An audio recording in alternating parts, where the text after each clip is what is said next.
যখন এমন কোনো মন্তব্য শুনতে হয় যে কোনো নেতা বলছে দলেরই এত পার্সেন্ট ওরা রয়েছে, এত পার্সেন্ট আমরা কেটে ভাগীরথীর জলে ভাসিয়ে দেবো, বা দলের এখন যদিও প্রাক্তন তিনি দলের, আবার এমন কোন নেতা যখন বলছেন যে ইসলামে যারা জন্মায়নি তাদের কপাল খারাপ, দুর্ভাগ্য, তাদেরকে দাওয়াত দিয়ে নিয়ে আসতে হবে, আবার আরো বড় নেত্রী যখন বলছেন মঞ্চের ওপর থেকে গান্দা ধর্ম, তো তখন কোথাও কি মেলাতে অসুবিধা হয়, খারাপ লাগে, নাকি মনে হয় যে না এটা পার্ট অফ পলিটিক্স? কোনটা?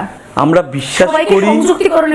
বিশ্বাস করি প্রত্যেক মানুষের ভাবনা আছে এবং প্রত্যেক ভাবনার পিছনেই কিছু সত্য আছে, তাই সব ভাবনাকে আমরা অ্যাকোমোডেট করি। এবং সেই কারণেই তো এত গুরু, এত হ্যাঁ, এই জন্যই তো ভারতবর্ষে আমাদের 33 কোটি দেবতা, আমাদের অ্যাকোমোডেট করতে কোনো অসুবিধা। তুমি যেটা বলছো তার মধ্যে দেখুন, হুমায়ুন কবির যেটা বলেছে দল তাকে অ্যাকসেপ্ট করেনি, মানেনি, কিন্তু ববি সেই সময় কোনো শাস্তি দেয়নি। ববি পরে যখন বাবরি করতে গেলেন তখন ববি যেটা বলেছে ববি অস্বীকার করেছে, ববি এ কথা বলেন। আর আমাকে কেউ যদি জিজ্ঞেস করে, আমি ববিকে দীর্ঘদিন ধরে চিনি, 2000 সাল থেকে। আমি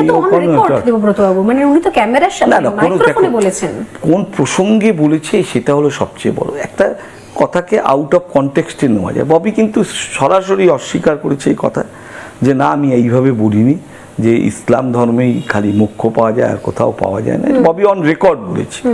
আর আমার দিদিমণি মমতা ব্যানার্জি বোধহয় ভারতবর্ষের সবচেয়ে বড় সেকুলার। মমতা ব্যানার্জি নিজের বাড়িতে নিজে কালী পুজো করেন, আবার ঈদের দিনেও যান, আবার চার্চেও যান, আবার জৈনদের কাছেও যান। এটাই ভারতবর্ষ, এটাই ভারতের হিন্দু ধর্ম।